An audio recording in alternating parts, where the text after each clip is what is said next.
வணக்கங்க. இந்த வீடியோ நம்ம ஏற்கனவே உங்களுக்கு போட்டிருக்கோம். ஒரு கிளாரிட்டிக்காக மறுபடியும் ஒரு வீடியோ போட்டிருக்கோம். 23 அடி அகலம், வர வழி போற வழி எல்லாமே உங்களுக்கு தெளிவா காமிச்சிருப்போம். அப்பனா நீங்க இந்த சொத்தை பத்தி நீங்க புரிஞ்சுக்கணும். நமக்கு இந்த சொத்தோட தெளிவு நம்மகிட்ட இருக்கு. நம்மகிட்ட கால் பண்ணுங்க, பேசிக்கலாம். 23 அடி அகலம், 79 அடி நீளங்க. கிழக்கு மேற்கு 2 பக்கம் ரோடு இருக்கு. வாங்க, இந்த வீடு, இந்த ஓண்டு வீடு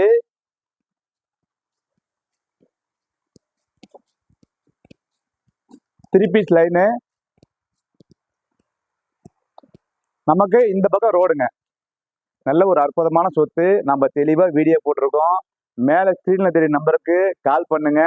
நீங்க என்கொயரி பண்ண தேட வேணாம். தண்ணி வசதியிலிருந்து இபி வசதியிலிருந்து எல்லாமே தெளிவா இருக்கு. நல்ல சொத்து. இந்த சொத்தோட டீட்டெயில் நமக்கு மட்டும்தான் தெரியும். அதனால நம்ம கால் பண்ணுங்க, பேசிக்கலாம்.